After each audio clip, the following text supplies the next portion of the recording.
सभी भक्तों को मेरा जय श्री कृष्ण, जय सिया राम, जय जय श्री राधे।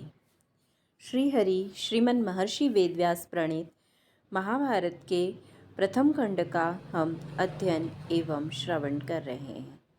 आज हम अध्याय 62 से आगे का इसमें अध्ययन करेंगे। इसके पहले के वीडियोस अगर आपको देखने हैं तो आप चैनल की प्लेलिस्ट में जाकर उन्हें देख सकते हैं। द्विशशिष्टमो अध्यायः। जन्मेजय ने कहा, द्विजश्रेष्ठ, आपने कुरुवंशियों के चरित्र रूप महान महाभारत नामक संपूर्ण इतिहास का बहुत संक्षेप से वर्णन किया है।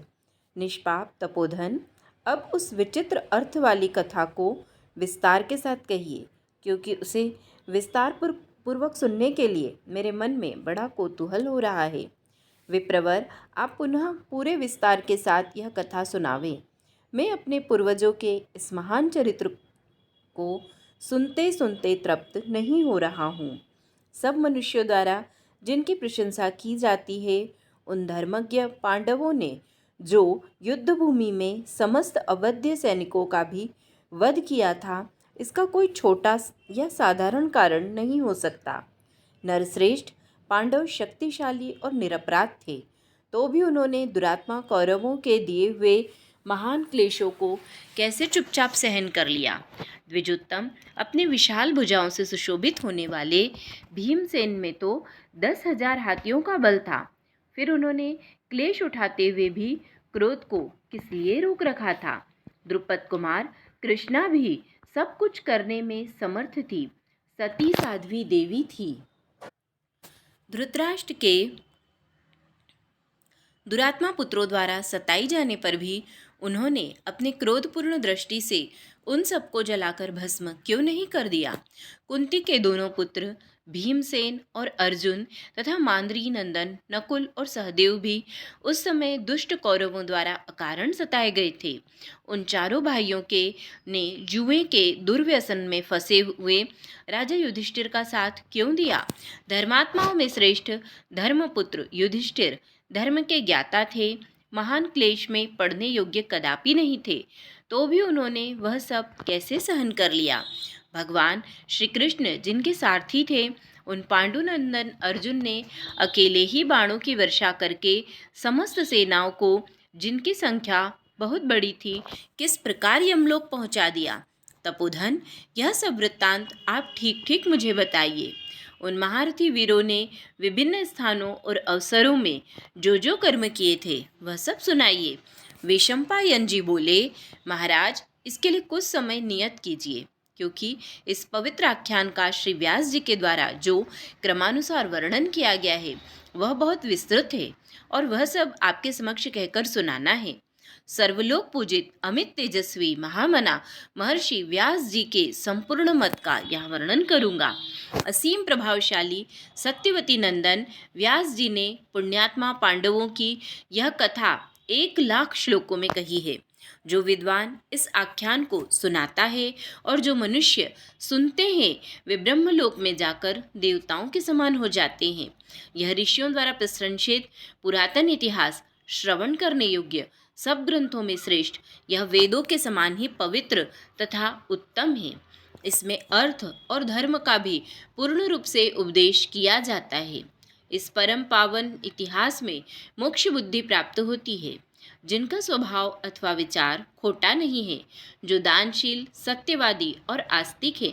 ऐसे लोगों को व्यास द्वारा विरचित वेद स्वरूप इस महाभारत का जो श्रवण कराता है, वह विद्वान अभिष्ट अर्थ को प्राप्त कर लेता है। साथ ही वह भ्रूण हत्या जैसे पाप को भी नष्ट कर देता है, इसमें संशय नहीं है। इस इतिहास को श्रवण करके अत्यंत क्रूर मनुष्य भी राहु से छूटे हुए चंद्रमा की भांति सब पापों से मुक्त हो जाता है। यह जय नामक इतिहास विजय की इच्छा वाले पुरुषों को अवश्य सुनना चाहिए। इसका श्रवण करने वाला राजा भूमि पर विजय पाता और सब शत्रुओं को परास्त कर देता है। यह पुत्र की प्राप्ति कराने वाला और महान मंगलकारी श्रेष्ठ साधन है। युवराज तथा रानी को बारंबार इसका श्रवण करते रहना चाहिए।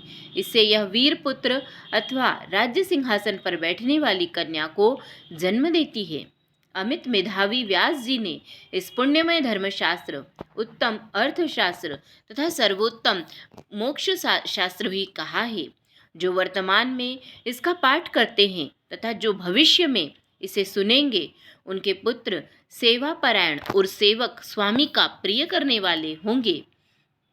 जो मानव इस महाभारत को सुनता है वह शरीर, वाणी और मन के द्वारा किए हुए संपूर्ण पापों को त्याग देता है।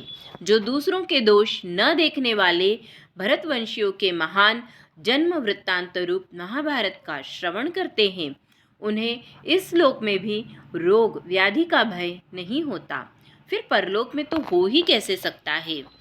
लोक में जिनके महान कर्म विख्यात हैं, जो संपूर्ण विद्याओं के ज्ञान द्वारा उद्भासित होते हैं और जिनके धन और तेज महान थे, ऐसे महामना पांडवों तथा अन्य क्षत्रियों की उज्जवल कीर्ति को लोक में फैलाने वाले और पुण्य कर्म के इच्छुक श्री कृष्ण द्वैपायन वेद व्यास ने इस पुण्यमय महाभारत ग्रंथ का निर्माण किया है।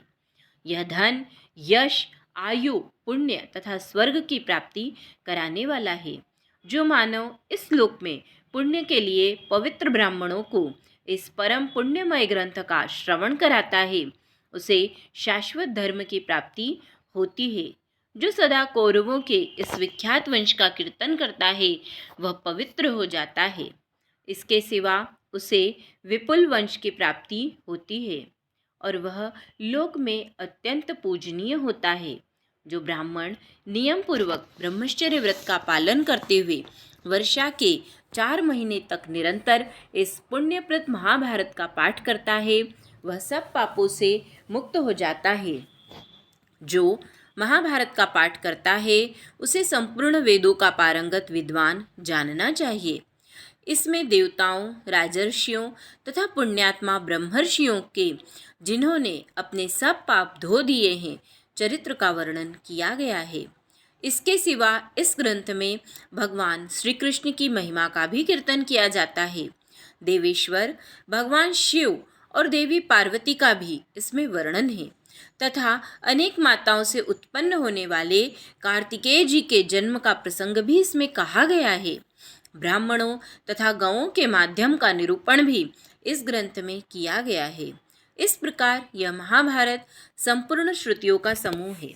धर्मात्मा पुरुषों को सदा इसका श्रवण करना चाहिए।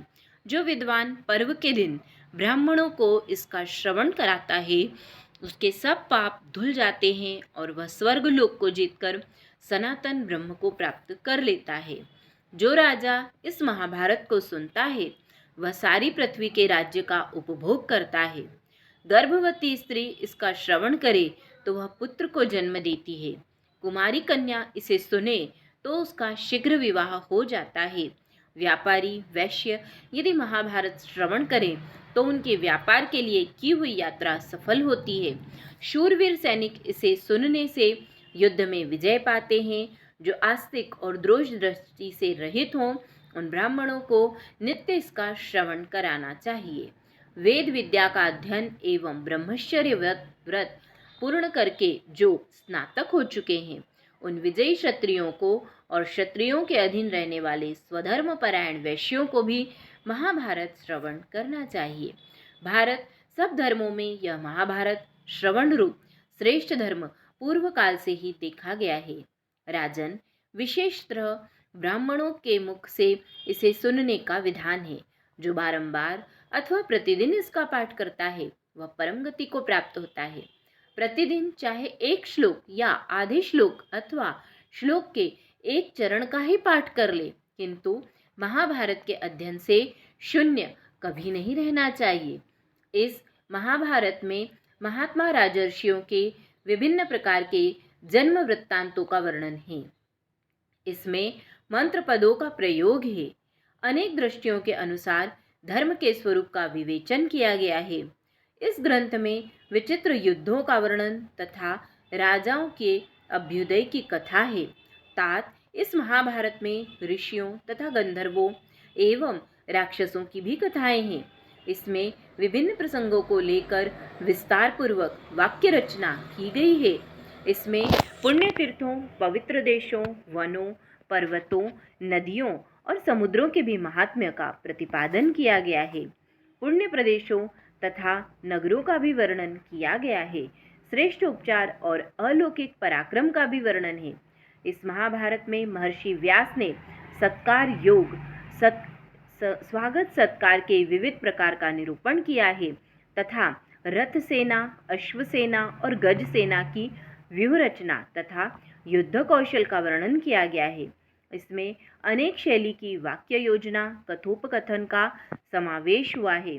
सारांश यह है कि इस ग्रंथ में सभी विषयों का वर्णन है। जो श्राद्ध करते समय अंत में ब्राह्मणों को महाभारत के श्लोक का एक चतुर्थांश भी सुना देता है, उसका किया हुआ वह श्राद्ध अक्षय होकर पितरों को अवश्य प्राप्त हो जाता है। दिन में इंद्रियों अथवा मन के द्वारा जो पाप बन जाता है अथवा मनुष्य जानकर या अनजान में जो पाप कर बैठता है, वह सब महाभारत की कथा सुनते ही नष्ट हो जाता है। इसमें भरतवंशियों के महान जन्म वृत्तांत का वर्णन है, इसलिए इसको महाभारत कहते हैं। जो महाभारत नाम का यह निरुक्त व्युत्पत्ति युक्त अर्थ जानता है, वह सब पापों से मुक्त हो जाता है। यह भरतवंशी क्षत्रियों का महान और अद्भुत इतिहास है। अतः निरंतर पाठ करने पर मनुष्यों को बड़े से बड़े पाप से छुड़ा देता है। शक्तिशाली आप्तकाम मुनिवर श्री कृष्ण द्वैपायन व्यास जी प्रतिदिन प्रातःकाल उठकर स्नान, संध्या आदि से शुद्ध हो आदि से ही महाभारत की रचना करते थे। महर्षि ने तपस्या और नियम का आश्रय लेकर 3 वर्षों में इस ग्रंथ को पूरा किया है। इसलिए ब्राह्मणों को भी नियम में स्थित होकर ही इस ग्रंथ का श्रवण करना चाहिए। जो ब्राह्मण श्री व्यास जी की कही हुई इस पुण्यदायिनी उत्तम भारतीय कथा का श्रवण कराएंगे और जो मनुष्य इसे सुनेंगे, वे सब प्रकार की चेष्टा करते हुए भी इस बात के लिए शोक करने योग्य नहीं है कि उन्होंने अमुक कर्म क्यों किया और अमुक कर्म क्यों नहीं किया। धर्म की इच्छा रखने वाले मनुष्य के द्वारा यह सारा महाभारत इतिहास पूर्ण रूप से श्रवण करने योग्य है। ऐसा करने से मनुष्य सिद्धि को प्राप्त कर लेता है। इस महान पुण्यदायक इतिहास को सुनने मात्र से ही मनुष्य को जो संतोष प्राप्त होता है, वह स्वर्गलोक प्राप्त कर लेने से भी नहीं मिलता। जो पुण्यात्मा मनुष्य श्रद्धापूर्वक इस अद्भुत इतिहास को सुनता और सुनाता है, वह राजसूय तथा अश्वमेध यज्ञ का फल पाता है। ऐसे ऐश्वर्यपूर्ण समुद्र और महान पर्वत मेरु दोनों रत्नों के खान कहे गए हैं, वैसे ही महाभारत रत्न स्वरूप कथाओं और उपदेशों का भंडार कहा जाता है। यह महाभारत वेदों के समान पवित्र और उत्तम है। यह सुनने योग्य तो है ही, सुनते समय कानों को सुख देने वाला भी है। इसके श्रवण से अंतःकरण पवित्र होता है और उत्तम शील स्वभाव की वृद्धि होती है। राजन, जो वाचक को यह महाभारत दान करता है, उसके द्वारा समुद्र से घिरी हुई संपूर्ण पृथ्वी का दान संपन्न हो जाता है। जन्मेजय, मेरे द्वारा कही हुई इस आनंददायिनी दिव्य कथा को तुम पुण्य और विजय की प्राप्ति के लिए पूर्ण रूप से सुनो। प्रतिदिन प्रातःकाल उठकर इस ग्रंथ का निर्माण करने वाले महामुनि श्री कृष्ण द्वैपायन ने महाभारत नामक इस अद्भुत इतिहास को 3 वर्षों में पूर्ण किया है। भरत श्रेष्ठ, धर्म, अर्थ, काम और मोक्ष के संबंध में जो बात इस ग्रंथ में है, वही अन्यत्र भी है। जो इसमें नहीं है, वह कहीं भी नहीं है। इस प्रकार श्री महाभारत आदि पर्व के अंतर्गत अंशावतरण पर्व में महाभारत प्रशंसा विषयक 62वां अध्याय श्री कृष्णचंद्र चरण कमलार्पणमस्तु।